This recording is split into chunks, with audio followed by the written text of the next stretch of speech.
Welcome back. Thank you for staying with us. The Financial Services Regulatory Authority, FSRA, conducted a 3-day training session on anti-money laundering and countering the financing of terrorism. Participants from the insurance sector, credit and savings institutions, and capital markets attended. FSRA urged financial service providers to foster a culture of integrity and move beyond compliance for the sake of compliance. To further this discussion, we're now joined by Zama Dlamini, who's the General Manager at FSRA. Very good afternoon, Dlamini. Thank you for joining us here at Market View. What was the main goal of this 3-day AML session with industry leaders? Afternoon, viewers. The main goal of the 3-day session was to share the findings of the recently concluded AML-CFT sectoral risk assessment within the non-bank sector. In October 2023, the country conducted a national risk assessment, of which now the next phase was conducting the sectorial ones.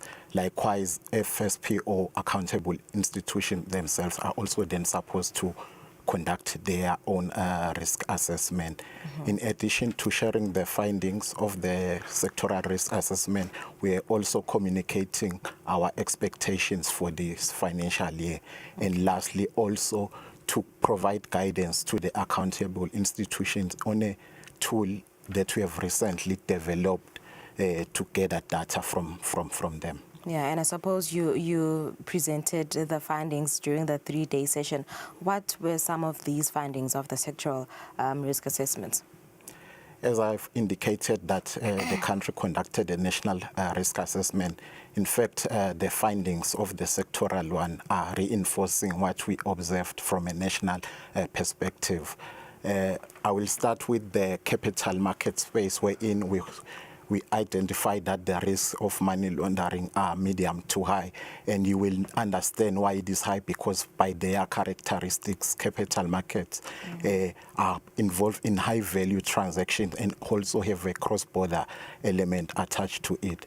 And some of the threats or risks that we have seen are risks of fraud. You will understand, or you'll have seen even in the local media where we have covered stories about fraud involvement in some of the institutions. There are also high risk of tax evasion because most of the licensed players, they operate in group structures, so such that some intercompany loans flowing funds from one to another entity within the group structure. So there are some of those risks that are identified. And there's also a high prevalence of pyramid scheme or Ponzi schemes. Even today, we have seen in the papers our CEO coming out to warn the public that there's a player who is unlicensed and is claiming to be an investment advisor or investment manager. So I think that is just a reflection what is prevailing.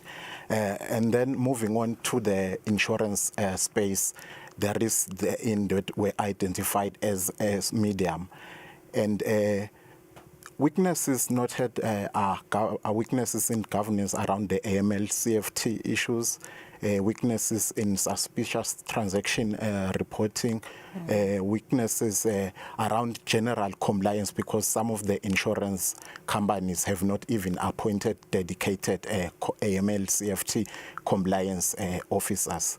And the most prominent threat there or risk there, we are seeing fraudulent claims where there's collusion between insurer employees and other people, and then they submit false fraudulent claims. And then lastly, coming to the capital, to the credit and saving institution, the risks therein were medium low.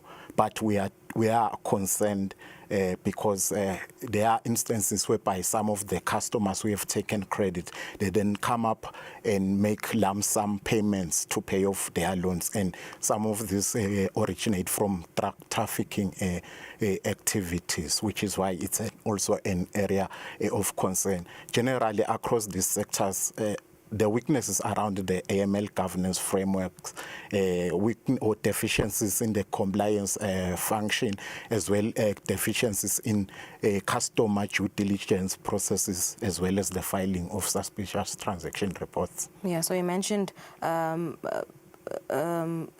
pyramid schemes as one of the high risks. I saw that in one of the newspapers today, you issued out a warning. FSRA issued out a warning against these pyramid schemes. What role does FSRA play to protect, Emaswati against these schemes? The first thing is, as you understand, because the FSRA, one of its responsibilities is exercising oversight within the capital markets place, which is mostly where investment play around. So first, we are supposed to license whoever is venturing in the space. So that is why it is critical that as Emaswati, we first verify whether an FSP is indeed licensed. It could be an entity licensed by the FSRA or the central bank, because the central bank looks at the banking side of things and we look at the non-bank. But just beyond licensing, then we have the ongoing supervision, whereby we continuously check compliance and ensure that FSPs have the necessary controls.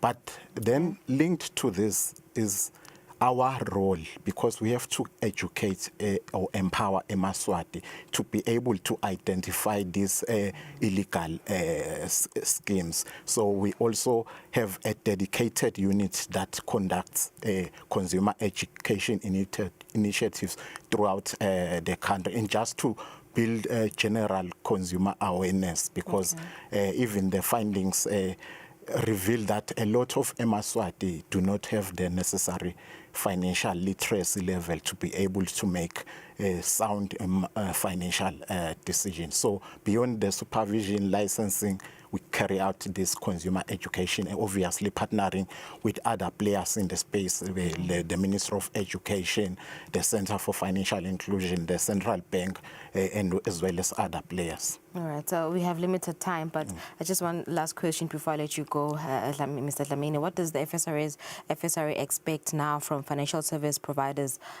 going forward in terms of compliance? We want our FSPs to understand that compliance is not just a tick box exercise. That is why even the regulators are moving away from a rules-based kind of thing to a principles, to say the risk-based approach as issued by the Financial Action Task Force also says you understand your own risk better. Then you should make sure that you tailor and customize your own governance framework, your controls, your approaches, so that you then are able to respond, so that you prevent or mitigate this AML, CFT, PF risk that your particular FSP faces. All right, thank you so much. That was Zama Dlamini from FSRA, just taking us through some of the discussions that they had during the 3-day session on the AML.